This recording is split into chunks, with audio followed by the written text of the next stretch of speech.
埋怨神又好，又埋怨自己即係幾咁廢又好，但係我會聽詩歌啊，安靜自己個心，跟住去到禱告咯，去到求神係將我呢啲咁嘅思緒係可以攞去。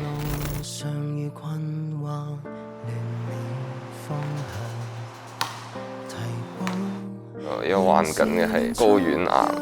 係上年12月中嘅時候沖緊涼嘅時候發現到嘅，即係咁啱有呢個病嘅時候，又準備考 DSE，就驚可能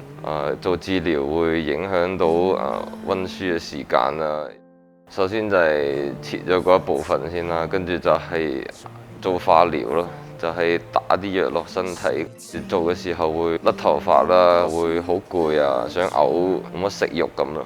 所以聽到嘅時候係少少驚啦，唔知點樣先。跟住就醫生都知我要考 DSE，所以就俾我考 DSE 先做個化療。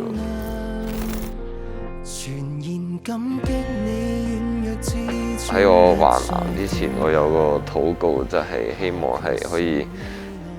經歷一下呢個癌症病人所經歷緊嘅嘢啦，有感動去到寫歌，亦都係神去到感動我。即係一開始係想將一啲不公義嘅事情，或者係希望去幫到人嘅嘢，係寫喺歌入邊。咁所以就有咁嘅禱告，係想經歷一啲病患嘅嘢，咁樣先可以真實咁樣去到寫出真實嘅歌詞，去幫到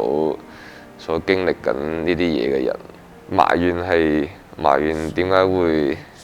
嚟得咁早啦！癌症嘅呢個經歷係，仲要喺 DSE 之前，再加上屋企嘅經濟狀況係唔係咁好啊，所以都會有埋怨神點解喺呢個時候俾我瞓醫院，而唔係出去幫屋企人去賺錢啊，幫輕屋企嘅壓力。真係喺我患完病之後，佢就即刻俾咗份工作俾我，即使係淨係返咗2個禮拜，但係我覺得上帝係有聽到我禱告，係有俾到供應俾我嘅。因為喺患病嘅時候，爸爸係冇返到工而去到照顧我啦，所以之後都揾返到工，屋企嘅壓力都可以慢慢減輕返，呢方面嘅擔憂就少咗好多。信仰就係好攰嘅時候，我腦入邊好多聲音，埋怨神又好，又埋怨自己即係幾咁廢又好。但係喺醫院嘅時候，我會去聽詩歌啊，安靜自己個心，跟住去到禱告咯，去到求神係將我呢啲咁嘅思緒係可以攞去，唔可以俾佢去到再困擾住我，令到我係精神狀態係越嚟越唔好啦，就真係靠住祈禱同埋信靠神嘅供應。我有一個寫歌嘅一個興趣啦，咁我希望可以將呢份經歷係寫成一首歌，去到鼓勵一啲有同樣經歷嘅人，俾佢哋聽到我呢首歌，佢哋係知道原來係有人同佢哋經歷緊同樣嘅嘢。我聽到呢首歌，希望佢哋係可以被治癒到，係可以有力量係繼續向前行咯。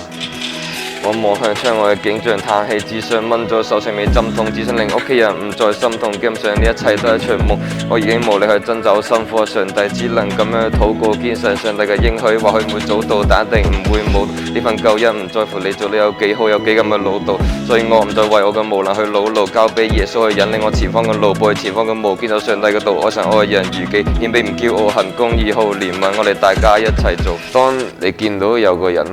係喺信仰入邊，或者係喺生活上邊係遇到困難、遇到唔開心嘅時候，講嗰啲打氣嘅説話都係冇乜用嘅。講嗰啲唔好放棄啊、加油嗰啲，最緊要係同行，同佢一齊去到面對佢所面對緊嘅嘢，俾佢有一個傾訴嘅對象啦。